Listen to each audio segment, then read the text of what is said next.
República, por Platón. 4. Introducción.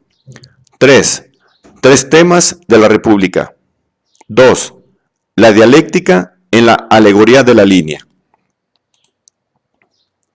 El hecho de que las alegorías del sol, de la línea y de la caverna sean presentadas una inmediatamente después de la otra, así como el que las tres contengan una comparación del ámbito visible en el ámbito inteligible, conspiran contra la percepción de los distintos enfoques que Platón hace en cada caso, e inducen así a considerar la alegoría de la línea como ontológica, es decir, referida primordialmente a objetos o entidades metafísicos, a similitud de la del sol, en lugar de epistemológica o referida a formas del conocimiento. Sin duda, ya en la alegoría del sol hay un aspecto epistemológico, puesto que se distingue lo visible y sensible en general de lo inteligible. Pero el núcleo de esa alegoría es metafísico. El papel de la idea del bien es el de dadora del ser y de la esencia. Sobre los modos de conocer uno y otro ámbito, no se extiende ahí Platón, sino que le basta con la caracterización general de que la vista en un caso y el intelecto en el otro son los poderes u órganos del conocimiento. La situación cambia en la alegoría de la línea.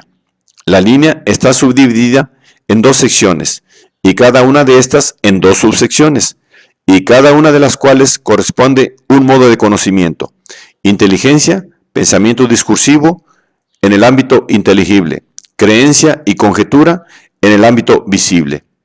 Y en cuanto al ámbito inteligible, oímos hablar en él de ciencias como las matemáticas y la dialéctica, y de hecho, el propósito primordial de la alegoría parece ser la delimitación de la dialéctica respecto de las matemáticas. Este propósito reaparece en la alegoría de la caverna, aunque ahí el motivo central resulta ser pedagógico y político. Las interpretaciones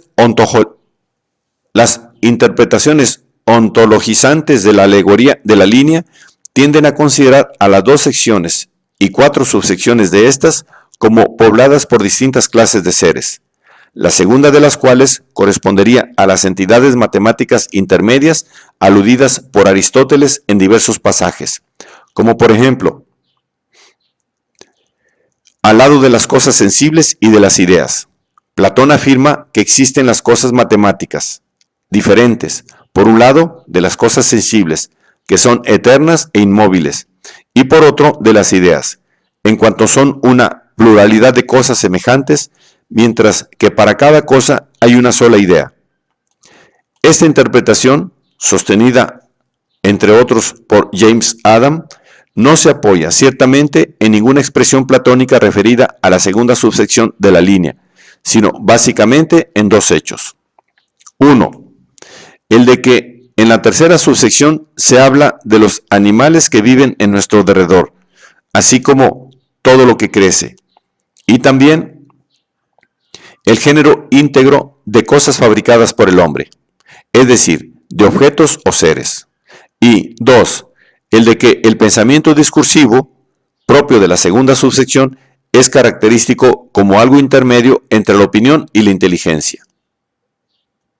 Ahora bien, el carácter de intermedio que Platón asigna a un modo de conocimiento como la dianoia no permite de ningún modo inferir que el objeto respectivo sea una entidad intermedia entre los objetos de los otros dos modos, sino solo que configura un enfoque epistemológicamente distinto. Es cierto que Platón da ejemplos de objetos de conocimiento de la tercera subsección, a saber, los seres vivos y los artefactos, y los de la cuarta subsección, las sombras de los objetos de la tercera y sus reflejos, o sea, las imágenes. Pero al pasar a la sección inteligible, habla de un modo distinto. En una parte, o sea, en la segunda subsección, el alma, sirviéndose de las cosas antes imitadas como si fueran imágenes, se ve forzada a indagar a partir de supuestos, marchando no hasta un principio, sino hasta una conclusión.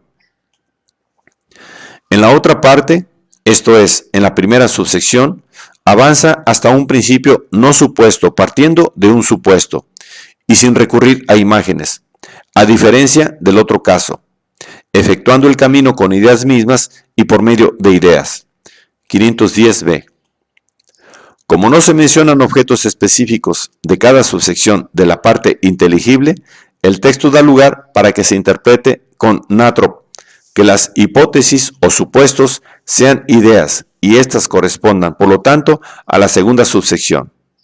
O bien con Kurt von Fritz, que el principio no supuesto sean las ideas y éstas correspondan a la primera subsección, y los objetos de la segunda serían imágenes de los de la primera. Afirmación, que por cierto no hace Platón. Que el principio no supuesto no sea todas las ideas, sino solo una, la del bien, no lo dice solamente el singular, sino el pasaje epistemológico de la alegoría de la caverna. Libro 7, 533b, 534a, que es el exacto equivalente de lo dicho en la de la línea, como lo atestiguan los términos usados supuesto, principio, dialéctica, dar cuenta, etc. En cuanto a los supuestos, el mismo Platón suministra ejemplos: lo impar y lo par, las figuras y tres clases de ángulos. 510c. Pues bien, estas cosas son para Platón cosas en sí, ideas, aunque el matemático no se percate ni le interese. El matemático habla del cuadrado y de la diagonal que dibuja, dice Platón, pero piensa en el cuadrado en sí y la diagonal en sí, o bien en los números en sí, No los piensa, por cierto, como cosas en sí, sino sin preocuparse por su estatus ontológico, por el cuadrado perfecto y la diagonal perfecta, a los cuales el cuadrado y la diagonal dibujados imitan defectuosamente. La palabra hipótesis, supuesto, indica siempre en Platón un ocultamiento, un enmascaramiento de algo, en este caso de la idea, bien que el matemático no está ocultándola conscientemente. Por eso dice Platón que el matemático no puede dar cuenta de ella, o sea, explicarla, fundamentarla. ¿En qué consiste la explicación o fundamentación que Platón reclama? Se trata de dar cuenta del ser perfectas estas cosas en sí que el matemático ignora. Esto se logra a la luz de la idea del bien, que no es otra cosa que el principio de perfección de las ideas. Por ejemplo, el filósofo examina el círculo perfecto, es decir, parte de un supuesto, 510b, que el matemático necesita concebir para operar con él, y haya una gran diferencia entre el círculo perfecto y los círculos que el matemático dibuja, así como una relación de causalidad entre aquel y estos. El círculo perfecto es aquello por lo cual llamamos círculos a los círculos que dibujamos, aquello por lo cual estos son círculos, y por eso es considerado el círculo en sí, la idea de círculo. Este procedimiento se repite ante los diversos supuestos, por lo cual afirma Platón que el ascenso dialéctico se practica con ideas mismas y por medio de ideas. 510b. De esta manera, el método dialéctico marcha cancelando los supuestos. Libro 7, 533c. O sea, desenmascarando estos, hasta que finalmente, al derribar al bien, fuente de la perfección de las ideas, se tornan inteligibles, junto a él. Libro 6, 511d. O sea, el filósofo puede dar cuenta de ellos. Por consiguiente, en la siguiente subsección, el pensamiento discursivo o dianoia se enfrenta a las ideas, tal como hace el intelecto o nous en la primera. La dianoia es un pensamiento menos claro que el nous, y que por lo tanto no advierte que se trata de ideas. Por ello, Platón entiende que para la dianoia las ideas no son ideas sino supuestos. La dialéctica usa el nous y accede así al fundamento epistemológico de las ideas de objetos matemáticos. De este modo, la dialéctica es la ciencia de las ciencias, o mejor, dado que en última instancia Platón prefiere reservar el término ciencia para la dialéctica, es la ciencia que fundamenta a la matemática.